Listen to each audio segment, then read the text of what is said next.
Magandang araw muli mga kapatid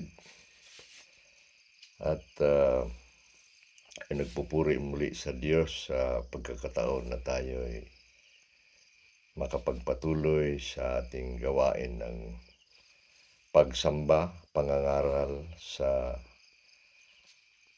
salita ng Diyos.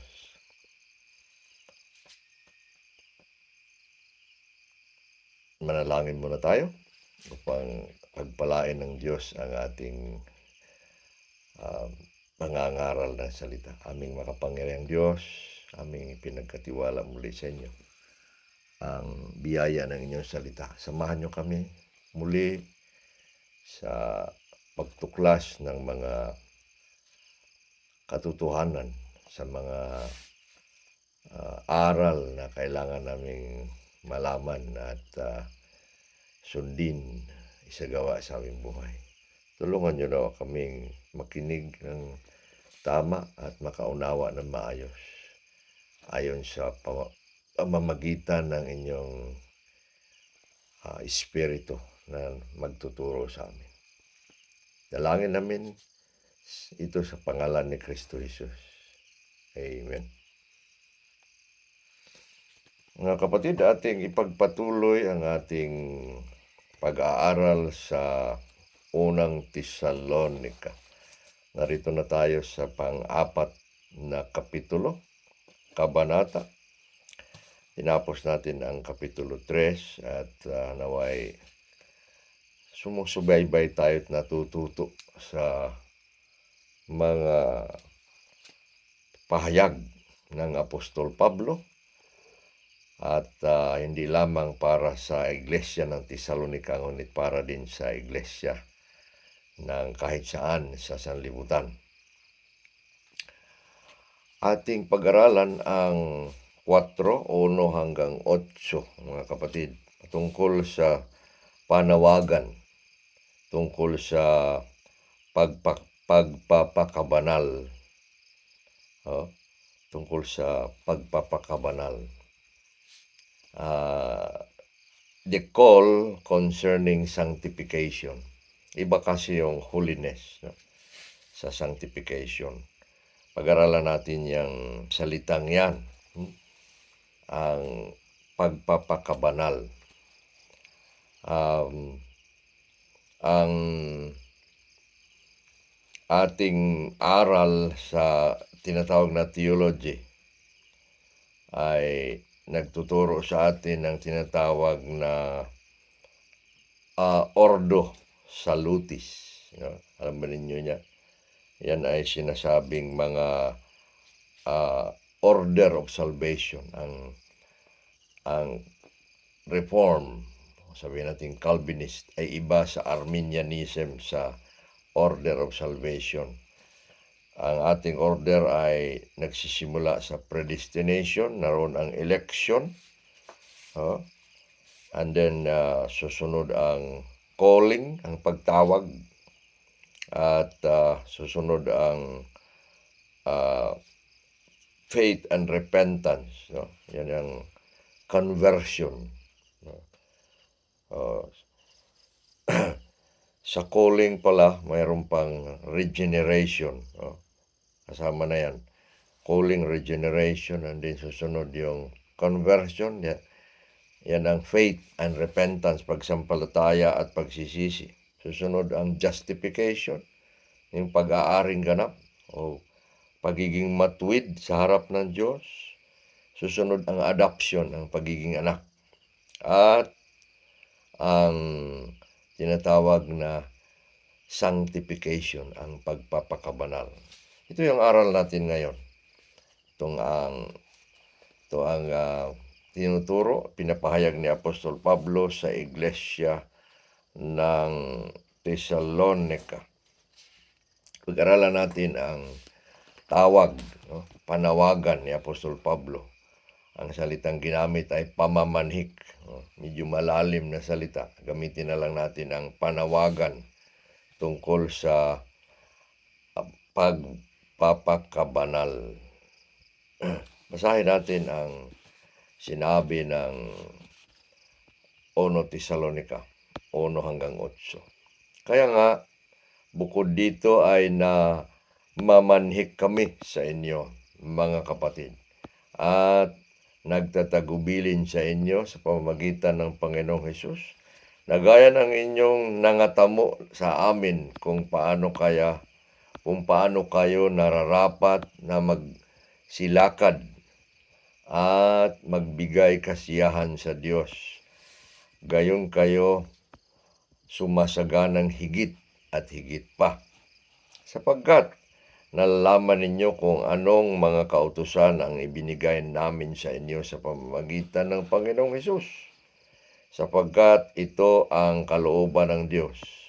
Sa makatuwid bagay ang inyong pagpapakabanal, na dapat magsiiwas kayo sa pakikiapid, upang ang bawat isa sa inyo ay dapat matuto kung paano angkinin ang kaniyang lalagyan para sa pagpapakabanal at karangalan, hindi sa pagnanasa ng kahalayan, maging gaya ng mga Hintil na hindi hindi nakakakilala sa Diyos, upang walang sinumang taong magmalabis at agrabyado sa kaniyang kapatid sa anumang bagay, dahil ang Panginoon ay ang tagapaghiganti sa lahat ng ganiyang mga bagay, kung paano namang nagbabala na kaming una sa inyo at pinatutuhanan namin, sapagkat hindi tayo tinawag ng Diyos tungo sa karumihan, kundi tungo sa kabanalan.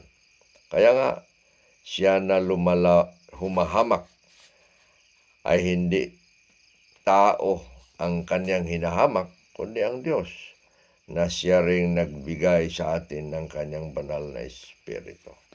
Hanggang dyan, mga kapatid, ang ating pag-aralan. Tawag, panawagan tungkol sa pagpapakabanal. Tingnan natin una ang paraan, mga kapatid, ng panawagang ito. Paraan ng pamamanhik na ito tungkol sa pagpapakabanal. Isang malalim na panawagan, malalim na isyu ng buhay, sapagkat ito'y paglalim ng ating relasyon sa Diyos, pagpapakabanal. Tinawag tayo mula sa kasalanan, mula sa pagsisisi, at tinawag tayo upang sumunod sa pananampalataya. Kaya ito'y tawag sa pagpapakabanal. Anong paraan ng panawagan o pamamanhik ang ginawa ni Apostol Pablo? Sa versikulo 1, ito'y ayon sa tagubilin ng Panginoong Hesukristo. Ayon sa tagubilin sa pangalan. Ang ginamit ni Apostol Pablo mismo na siya ay nananawagan sa buhay ng pagpapakabanal ay mismo ang Panginoong Hesus ang kanyang otoridad. Wala namang ibang gamitin na mas mataas pa o mababa. Siya ang tama at mataas at banal na pangalan, at siyang nagbigay mismo ng salita. Kaya sa pangalan ng Panginoong Hesus Kristo ay ginamit ni Apostol Pablo ang panawagan sa pagpapakabanal. Sabi niya sa 1 na ating binasa kanina, mga kapatid, namamanhik ako sa pamamagitan ng Panginoong Hesus. Pangalan ng Panginoong Hesus. Otoridad ng pagpapakabanal. Dahil siya naman ang tinatawag na banal. At sa kanyang panawagang ito, nagpaalala siya sa dating tagubilin na tinanggap na nila. Itong introduction niya sa versikulo 1 ay nagsasabi na ang kaniyang panawagan ay dati na nilang alam, dati nang tinuro, dati nang tinanggap. Sabi ni Apostol Pablo, na gaya ng inyong nangatamo sa amin kung paano. At dito naman sa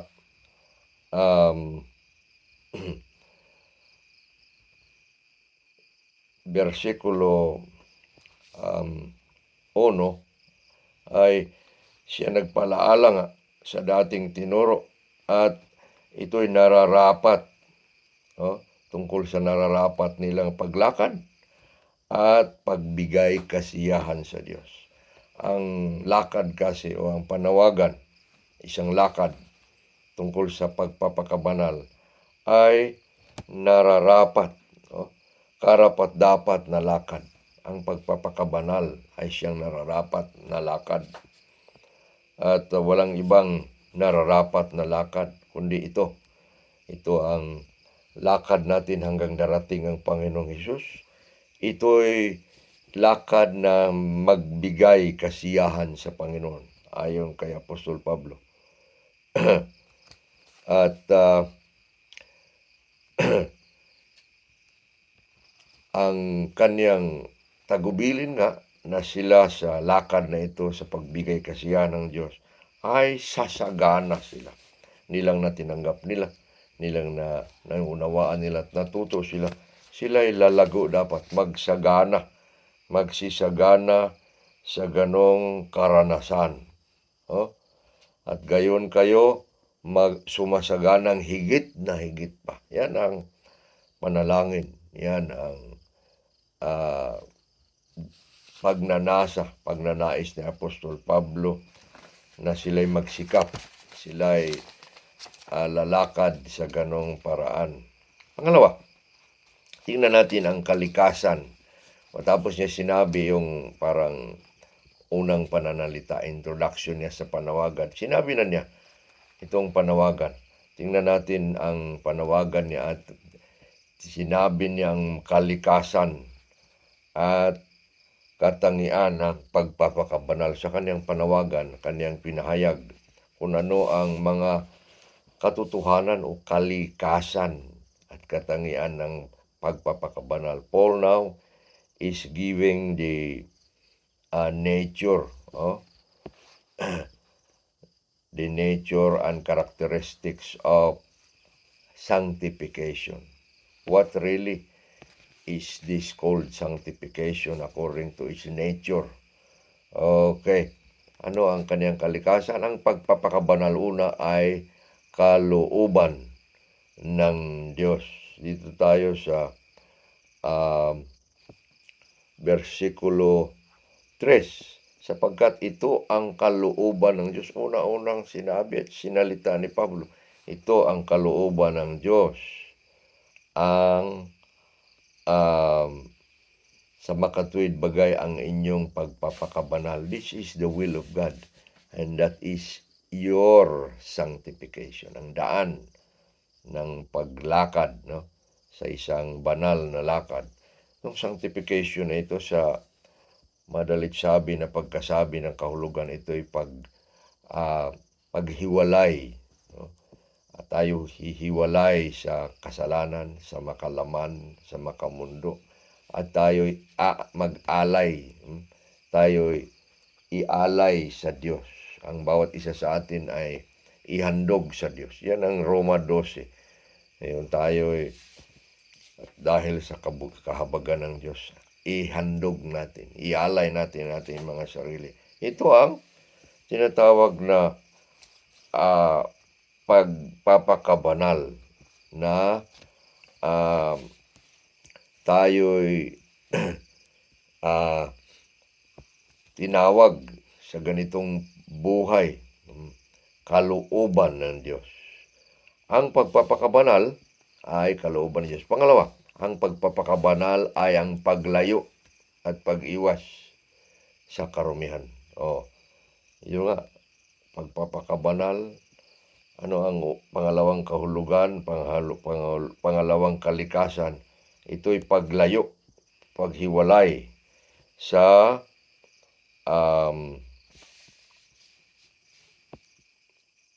pag-iwas sa karumihan. Yan ang tres tinuloy ni Pablo na dapat magsiiwas kayo sa pakikiapid. Si Pablo ay gumawa ng isang halimbawa na ginagawa nila roon.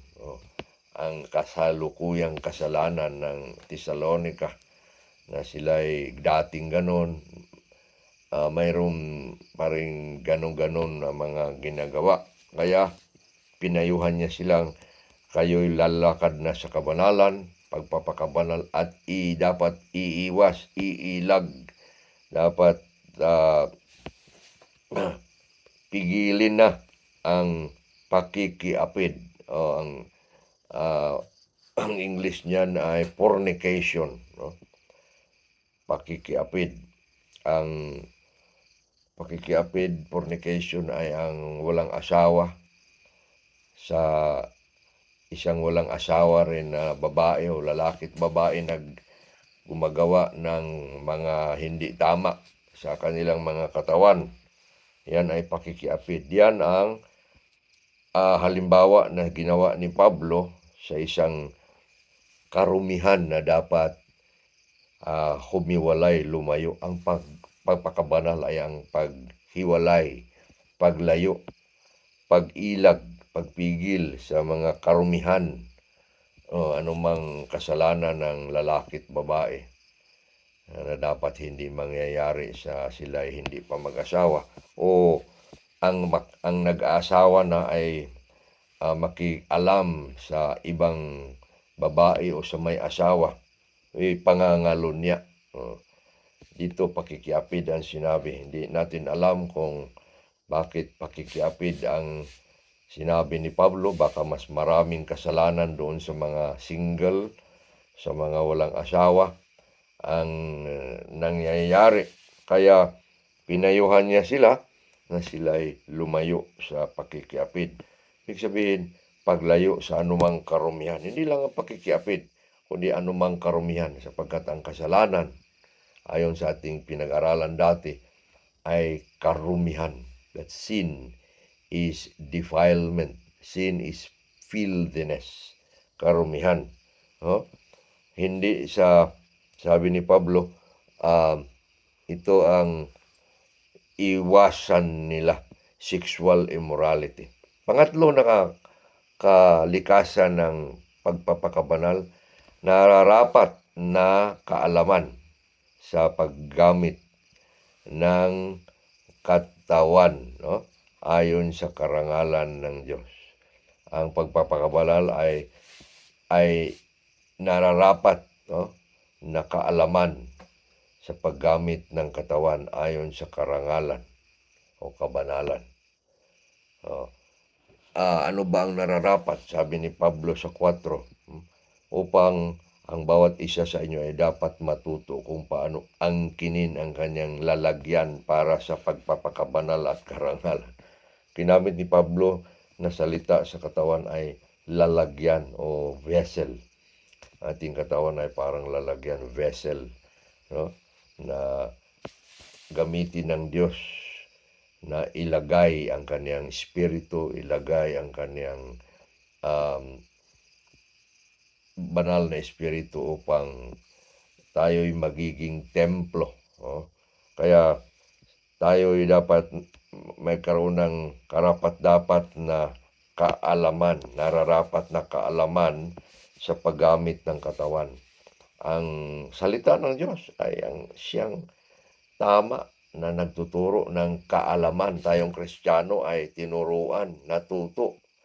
At sa pagpapakabanal, ito ay nararapat na kaalaman. Paano daw? Sa paggamit ng katawan. Ano ba ang gawin ng binata sa dalaga, dalaga sa binata? Ano ang gawin ng mag-asawa sa kanilang mga sarili na hindi sila sasali sa ibang relasyon ayon sa Hebreo 13:5 na dapat ang pag-aasawa ay malinis at pakabanalin ang higaan. Ibig sabihin walang kasamang hihiga na ibang tao doon.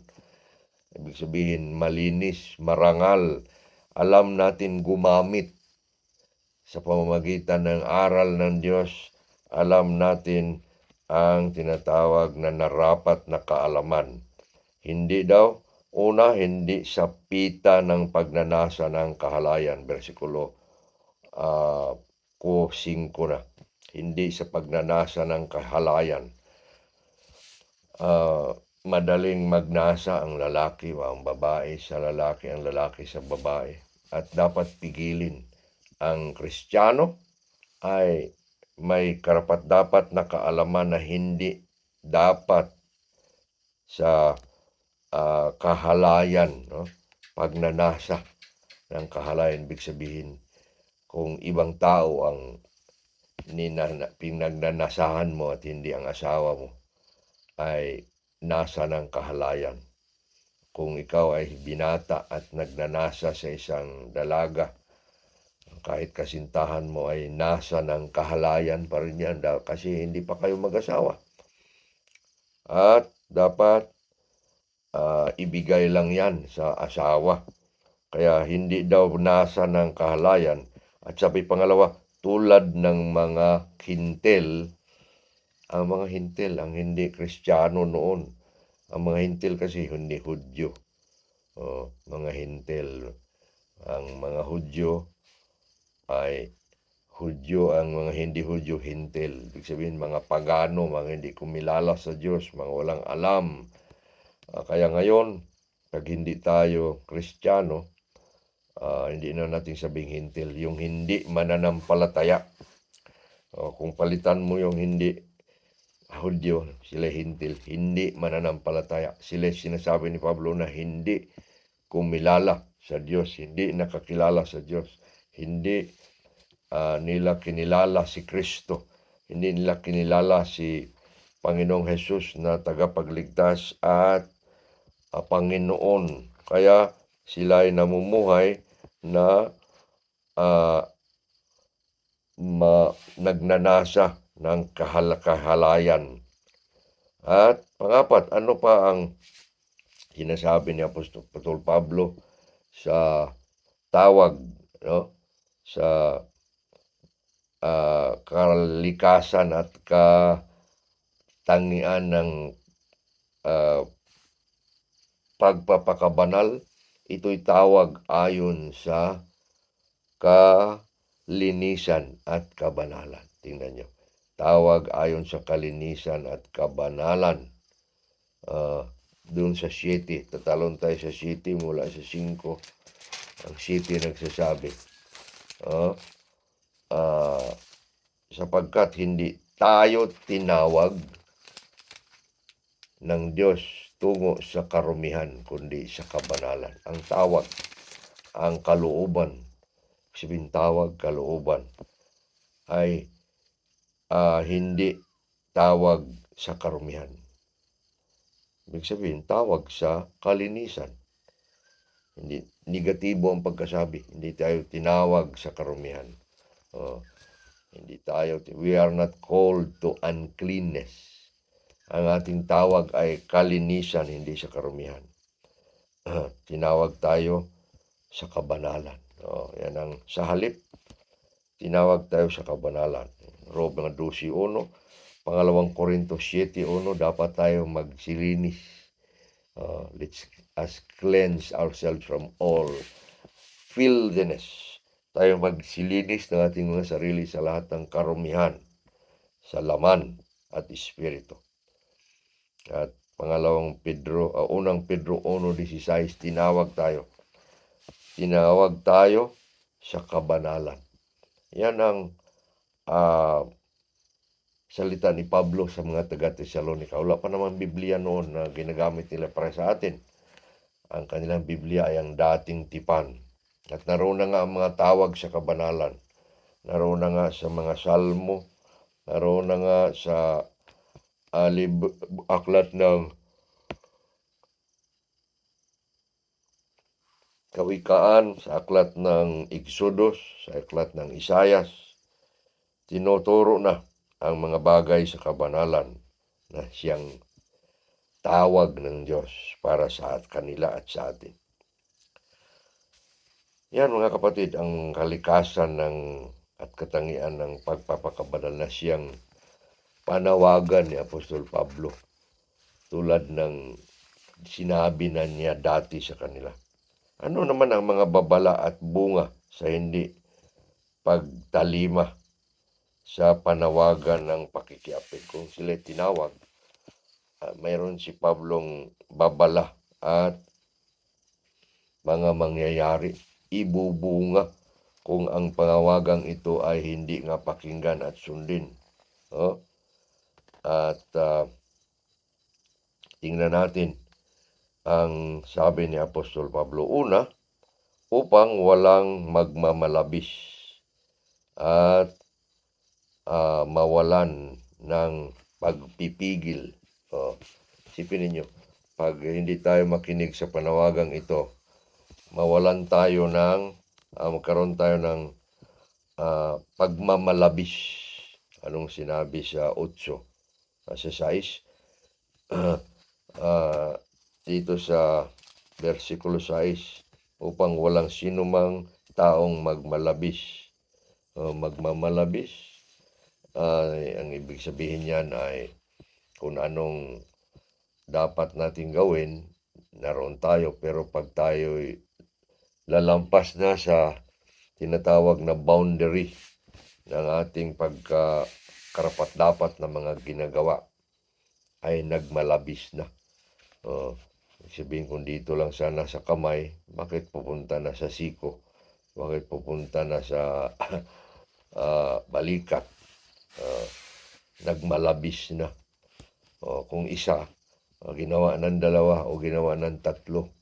Ang mga bagay na hindi hawakan, hinawakan. Ang mga bagay na dapat hindi gagawin ay ginagawa. Nagmalabis na. Ang mga bagay na sinasabi ni Pablong pakikiapid ay pagmamalabis na hindi dapat. Yan ang babala ni Pablo upang huwag magmalabis at huwag mandaya. Kaya magdadaya tayo. Ang mangyari, pag tayo hindi makinig sa panawagang ito, magmalabis tayo. Magagawa natin ang hindi dapat isagawa. At tayo, pagkatapos nagawa natin, tayo nanloko. Ating linoko ang iba.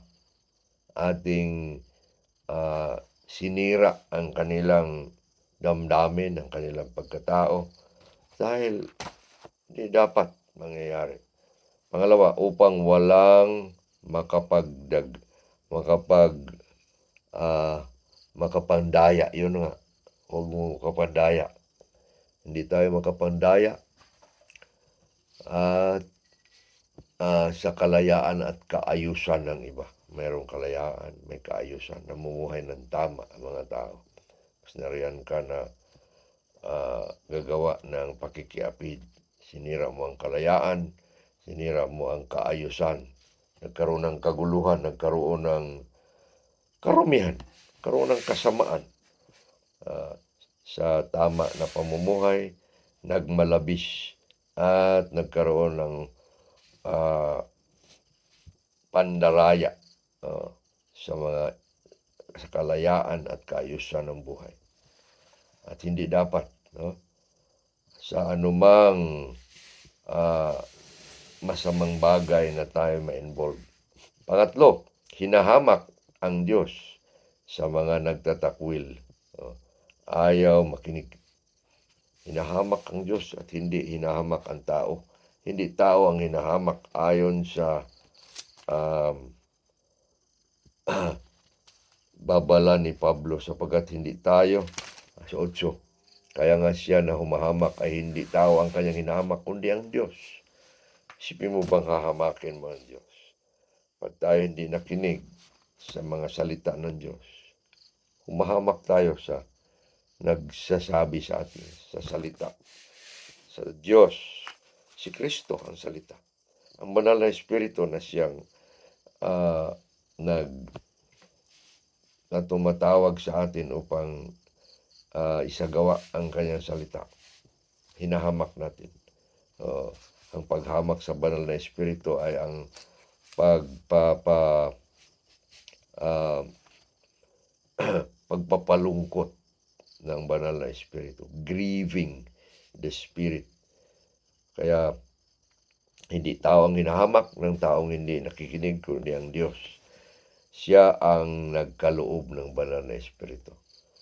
Ang sabi ni Apostol Pablo na ang Diyos ang hinahamak na siyang pinagmulan ng espiritu ng kabanalan, ang banal na espiritu. Kaya kung makapamuhay tayo ng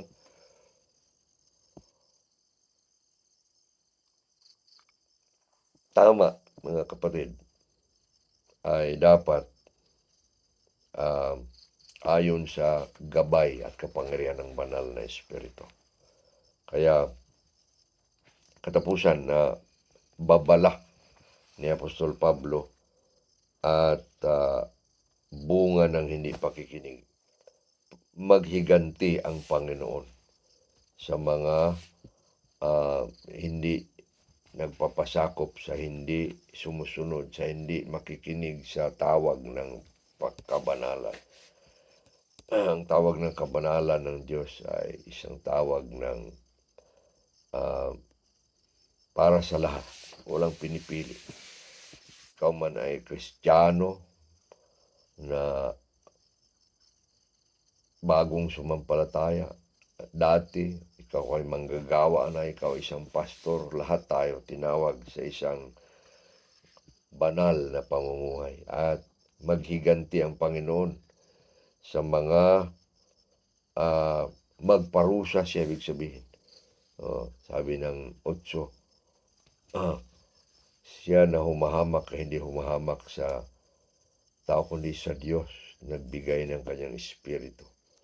Kaya ang babala ni Apostol Pablo sa 6, ang Panginoon ay siyang maghiganti, ay ang tagapaghiganti sa lahat ng ganyang mga bagay na